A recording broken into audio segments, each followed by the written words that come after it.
I did not vote for the big government, tax increasing, Obama. I really wish that I could have voted for Reagan again. I don't understand. Your statement is an oxymoron. How so? Obama wants to raise taxes and expand the government, which will increase the deficit. Where to begin? First off, President Obama has lowered your taxes, not raised them. Second, when you say what you are looking for, it certainly isn't Ronald Reagan. You say you want a smaller government with lower taxes yet fiscal responsibility and a balanced budget, right? I think so. Well, let's start with taxes. In 1982, Reagan rescinded most of the Kemper-Roth tax cuts from 1981, making it the largest peacetime tax increase in American history.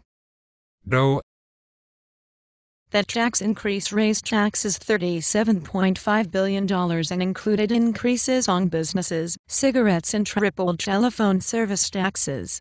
In 1982, he raised the gasoline tax, Social Security taxes in 1983, which is an entitlement, by the way. There were also more tax increases in 84, 85, 86, and 87. For the rest of us, he did lower taxes for the rich. But he was for a smaller government. Right? Well, if you mean he ignored the AIDS epidemic, then yes. He claimed that perhaps the Lord brought down that plague because illicit sex was against the 10 Commandments. By 1989, there had been over 70,000 AIDS deaths in the United States. Okay, so maybe he wasn't a compassionate conservative, right? Well, he did pardon almost 3 million illegal aliens in 1986. Could you imagine if a Democrat did it today? Rush Limbaugh would have a heart attack. Another heart attack. Okay, well, I just don't like a big, powerful and overly intrusive federal government. Well then, again, you wouldn't want to vote for Reagan. During the 80s, arrests for all crimes went up 28%, but arrests for drug offenses, which were being brought in by the CIA, rose 126%. From 1980 to 1990, the number of people in American prisons doubled. That does not sound like the work of a smaller, less intrusive government. Not only that, in 1981, Reagan fired over 11,000 air traffic controllers who were striking for safer working conditions. And let's talk about a smaller, less powerful government. By the end of Reagan's last term, military spending was 43% higher than it was at the height of the Vietnam War.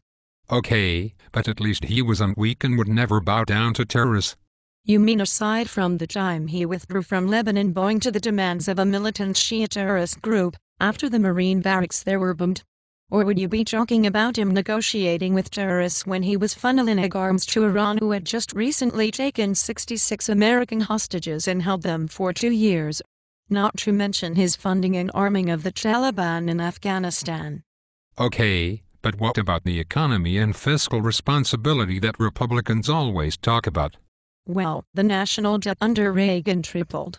The number of families living under the poverty line increased by 1/3. The deregulation of the saving and loans led to the largest and costliest public malfeasance and larceny of all time. The S&L bailout was subsidized by the government, sticking taxpayers with the $124 billion bill, and encouraged lenders to make high-risk, subprime loans which now affect the housing crisis of today, thus exposing the dangers of unregulated capitalism. But if you raise taxes on the rich, they will stop creating jobs. The rich do not create jobs, they export them. That is how they got rich in the first place. Millions of jobs were created under Clinton's top tax rate of 39%, but after the Bush's tax cuts, millions of jobs were exported to Mexico and China. I don't understand how closing factories in America and shipping American jobs to communist China is somehow American capitalism. Most jobs are created by small businesses, and only 2% of those would be affected by the Bush tax cuts for the rich, expiring. And how many jobs do you think Lindsay Lohan is going to create if we cut her taxes?